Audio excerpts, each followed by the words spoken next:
Hi everyone, so as promised I've made a little video just to help you with how you can support phonics at home, how we do it in school, and just a little bit to hopefully make things a little bit clearer for you.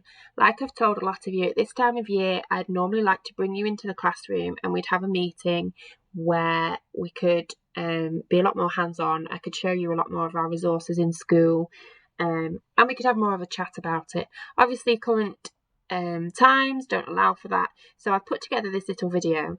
I'm aware of it being quite overwhelming, so what I'm going to do is make videos that correlate with what we're doing in school at this time. So rather than tell you about the whole process of teaching your child to read, I'll focus on step by step what we're focusing on in class, so you've got a bit of an understanding about what your child is learning in school.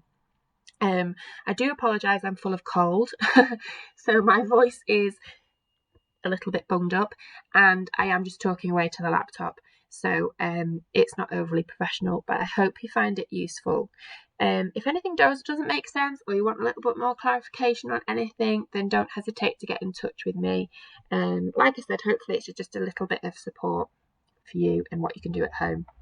What I will say is don't get too hung up on helping at home. They have a full-on day, they're still only little, they don't need to be doing anything more at home. This is purely for you, if you do want to, if your child's showing willing, just so you understand a little bit of how you can be helping. So let me know if there's anything I can do to help after you've listened to the video. And I hope you find it useful.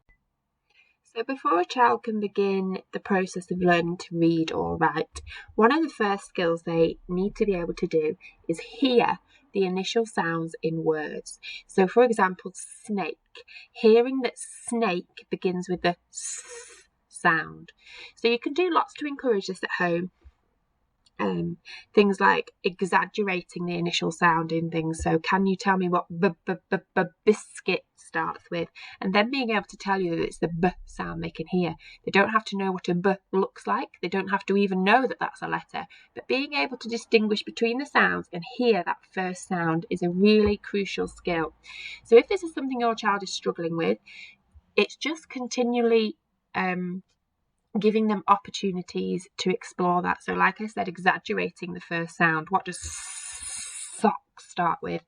And you will realise that one day it just clicks and they grasp this.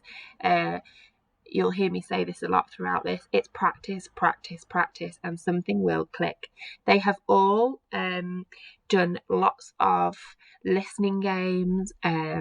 We still play lots of listening games, listening to instrumental sounds, environmental sounds, things that really get them listening to sounds. So if this is something your child is struggling with in particular, don't worry, we'll be doing lots with them in school as well. But this needs to be in place before they can move any further. Okay, so the skill of blending. The skill of blending can be done orally first, and it's actually more important that they can do this orally before we start to add in letter sound recognition as well.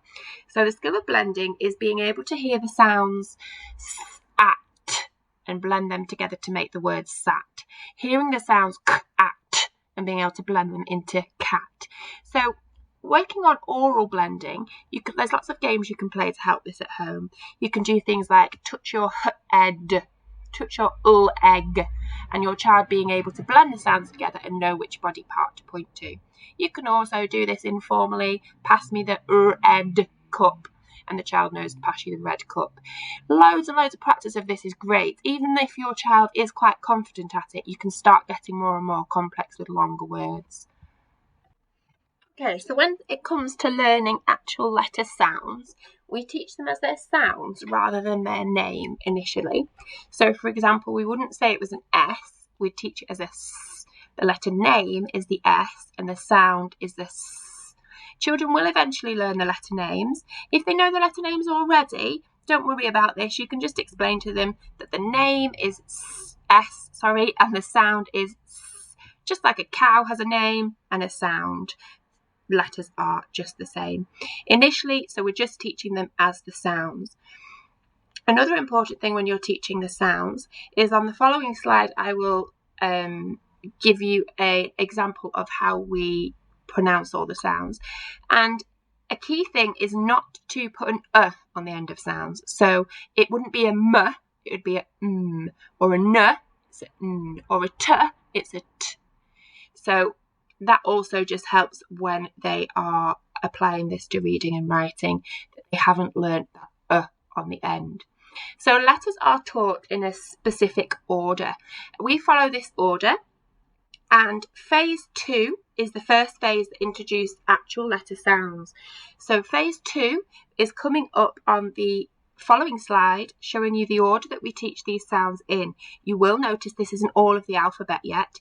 These are the first sounds we teach, work with, read, write, before we move on to the other sounds. So I'll follow this video up with another video telling you about the sounds in the next phase when we're onto that in class.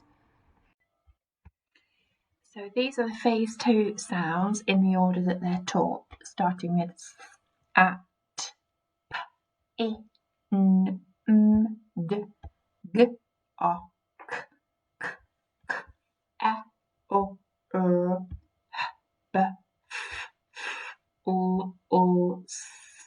You'll notice with the double sounds like f, o, and s, the children are just taught that this is the same as the single, rather than saying f, o, or s. It still just says f, o, and s. Similarly, with the C and the K, children are taught that when these two go together, when they see them together, it just makes the k sound.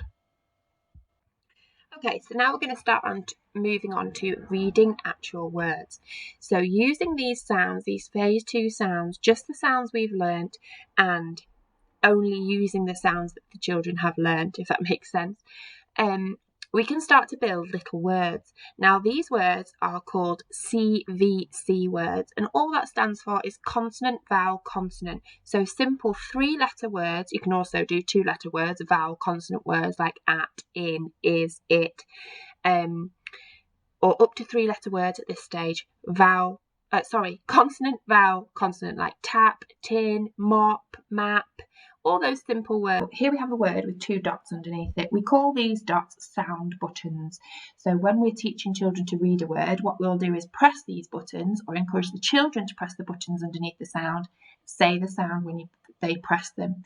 That just helps them to stay focused, keep them in the right order. At the beginning as well, they often need prompting of where we start reading a word. So with this example here, we'd press the buttons at, and then they'd need to be able to blend at and t to know that it makes the word at. Again, lots and lots of practice. Sometimes children will need a lot of support with this to begin with, but practice, practice, practice. And similarly, this now has 3 sounds, but it's the same again. Pressing the buttons, s, at, blends together, sat. So the next skill is segmenting. Before we move on to segmenting, the child needs to be quite confident with the skill of blending, because segmenting is blending in reverse. So segmenting is taking the word cat and being able to chop it up, is what we say. Chop up the word into its sounds. K, at. Taking the word tap and chopping it up into the sounds. T, ap.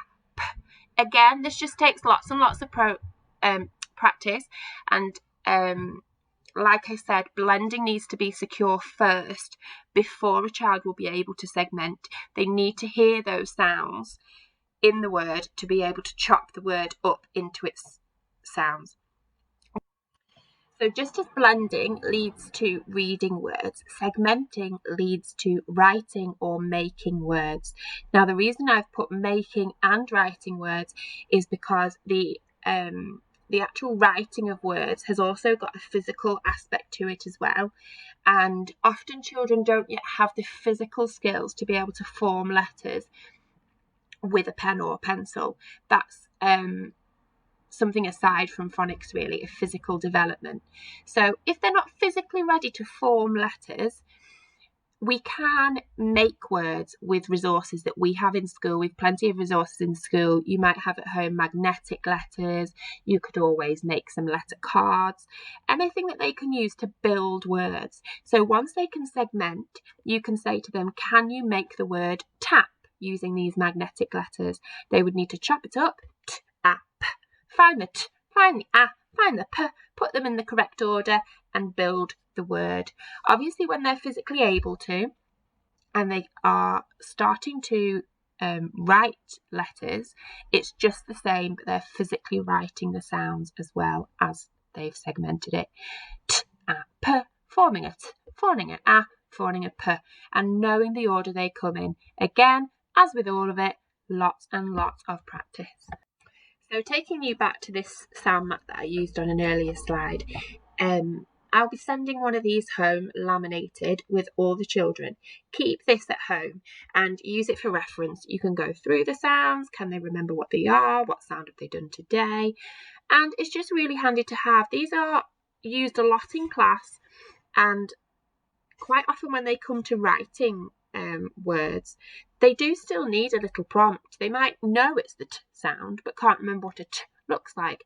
They are allowed to refer to sound maps. Can you find the t on there to remind you?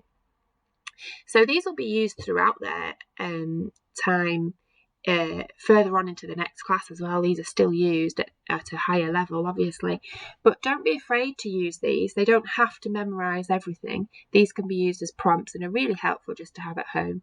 So I will send one of these home for you all, and make sure you have these to hand when you need them. So that comes to the end really of a whistle-stop tour of where we're up to with phonics at the moment. I hope you found that useful. Do give me feedback on whether or not that has been useful to you, and like I said, I'll follow this up when we move on further with our phonics in class, but only if you found it of use. Really at this stage is we want to develop a love of reading and writing. We want the children to see why they want to be able to read and write. So don't ever stop that sharing of reading books together. Let your children see you writing. Writing is something we do less and less of with our phones and laptops and things. Make sure they see you writing for purposes. Write notes for people at home. Write shopping lists and just let your child see you do that. Ask them, oh, I need some bread. Can you tell me what the first sound is that I need? Bread's a tricky one, but sausages. Can you tell me the first sound I need? Can you help me chop that up so I can write it down? Help develop a love of reading and writing so that children see the point in it. Children want to be able to do it because they know why they're going to need it. That's the most crucial thing at this stage. It's too early on to switch them off because they're going to be doing this for a long time to come. So we want to be developing a love for it rather than switching them off. Never make it a chore. If they're not interested, they don't want to do it, step away, put it aside. We don't want them to hate it. We want them to love it. So as I said at the beginning, let me know if there's anything I can do to help you anymore. Yeah, thanks for watching.